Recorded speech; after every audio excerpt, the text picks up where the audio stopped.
Hello friends, Ashton here. So this is project 95. It's about this reservation system here I shared before in the preview. So in today's video, I'm going to go through this project and I'm going to show you how to set it up. Okay, so if you haven't checked the preview video, so I'm going to give you a very quick demo here and about how this project going to help you to do some reservation in Google Calendar and the Google Form here. So here is the form.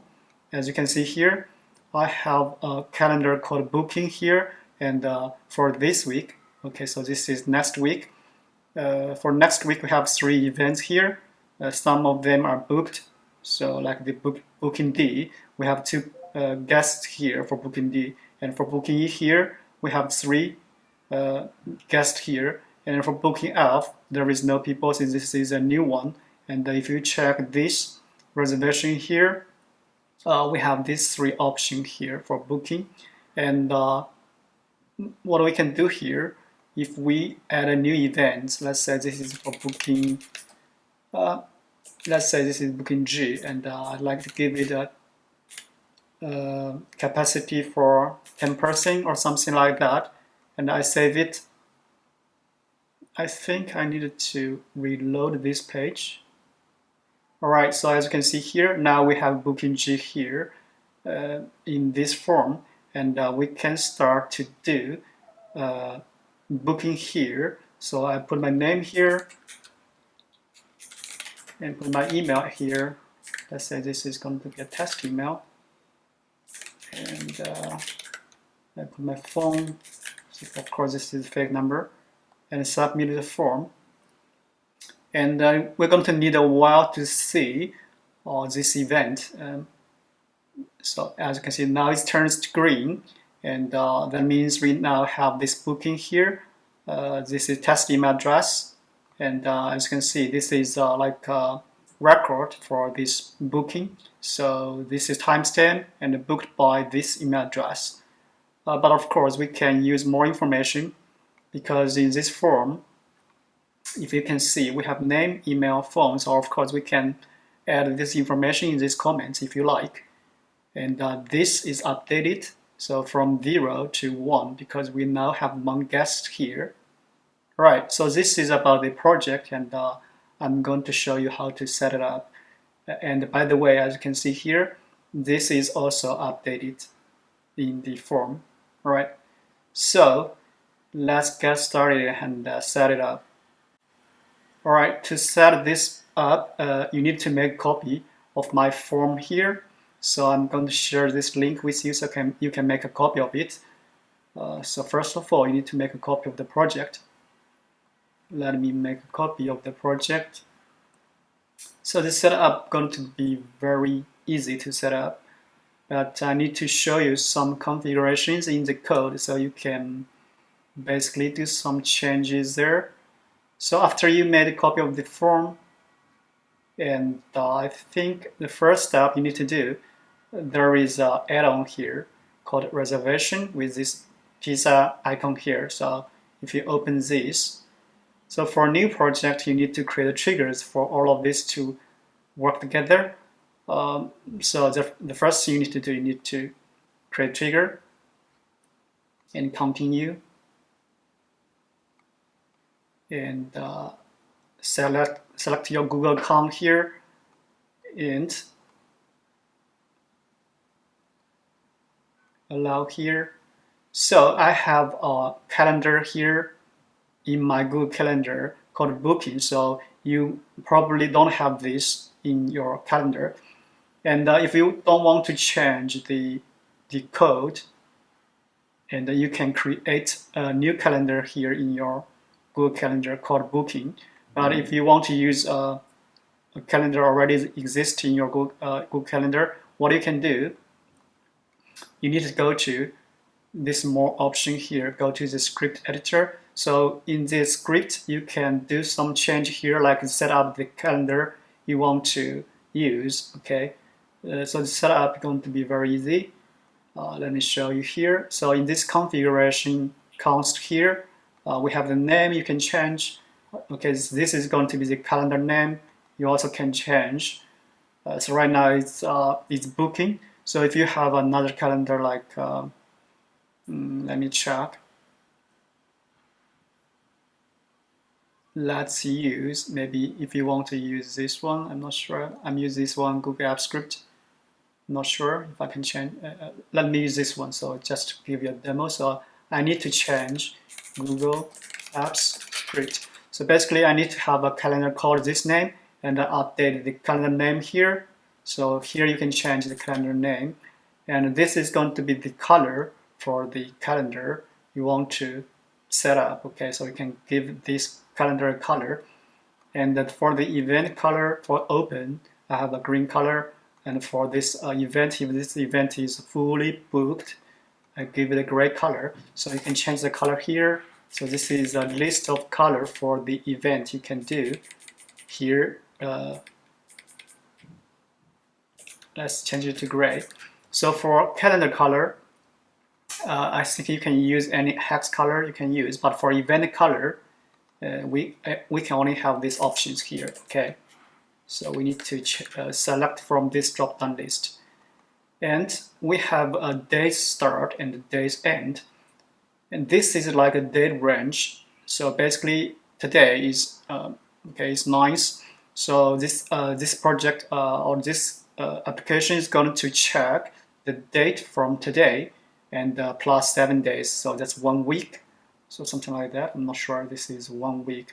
So it seems like 8 days, 0 to 7. So for a week, I think I need to change this to 6. All right. So let's put it here for 7. So basically, so if you want to check the days in the past, so normally we don't need to do that, right? Because that event is already passed, and it doesn't make sense to check that.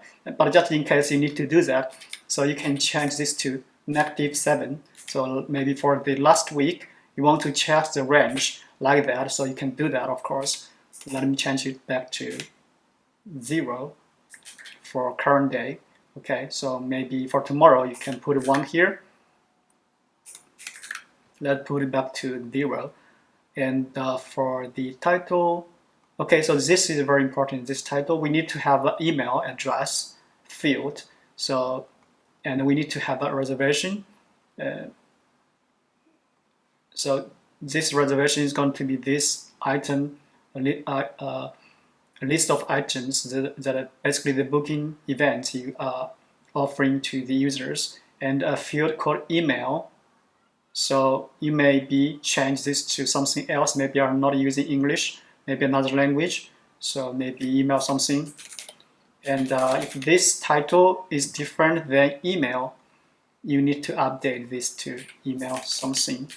Okay, so this gives you flexibility. So just in case you want to do something here, like the email, and the same for the reservation. If you want to change this name, so basically this is the title in the form. Okay, so maybe this is you want to change it to booking, and after you do this change in the form, you need to make sure this is changed to booking. So let me change this back to email. So let's change this to email. So basically this is a keyword we are using to identify which field in the form is for email and which field is for reservation. So I changed it to bookings, and here we have the bookings available for the users to select from. All right. So there are two important fields we are using, and this they are must-have, because this email address we are using this email and add the user as a guest in our event. Okay, and this reservation is going to be our main functionalities in this application. And when there is no reservation, and this is a message you can define. So basically, if there is no event in the calendar, and we're going to have the only. So this is basically a message to the user. There is no available reservations there, right? So this is all the setup you need to do. And let me check. So right now there is no triggers here. So that means the project is not set up. So after we set up our form, okay, so they're important here, and the calendar name is also very important, and you can basically move around of this field. Is going to be okay. So maybe you can put a name here and change the form here.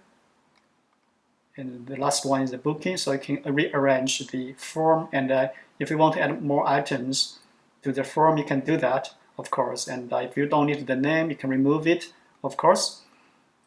So after we did all of this, and what we can do here, we need to, so first of all, let's test if we can update this calendar with these items here. So right now these are copied from my original form, and if I go to this icon, add-on icon here, and click on reservation, and I can update the reservation from this calendar. Okay, and as you can see here, since there is no event here in this Google Apps Script calendar, and in this bookings, sorry, there's no reservations here. So that's the message we're defining here, right? No reservation. So you can customize this message whatever you like. So right now that means we can have this updated, but the trigger is not set up. So to do the next step, we need to go to the reservation and create all the triggers for the project. Click on yes. It's going to create all the required triggers to make everything working properly. So it's going to need a few, I think it's already created. Let me check. So go to the triggers, and you can create them manually one by one, of course. And after the creation, you also can check all of these triggers. Let me go through this one by one and what we are doing here. So we have a trigger, a time-based trigger, I think every half an hour. So it's going to update the reservation. Okay, so this is the first trigger, and we have a calendar change event trigger here. Is to on calendar change is going to call this on calendar change function here. So this is the ID of the calendar. So basically this app script, Google App Script. So anytime you change your event, you also need to update this trigger. Okay, so basically every time if you decided to use another calendar, you need to recreate your triggers. So by create trigger, you just need to run this function again.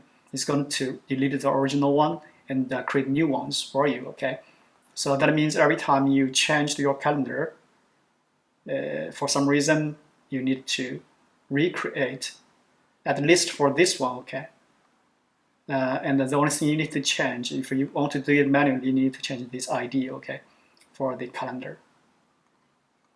And so this is about the second one, and the third one is going to handle the form submission. So when the form is submitted, we're going to call this function onSubmit to handle the events. We're going to update the form items, something like that. And the last one is going to be this onFormOpen. So every time you open your form, we're going to update this list for booking or for the reservation here. So if I add an event here, so let's say this is for whatever. So let's say GAS095 test 1, and you need to follow this convention here. Okay, so this is the title, and here in the you need to follow this. So for the capacity or for the number of guests you can have here in this event, let's do it like 2 persons here because I need to run some tests here. Okay, so now this is 2.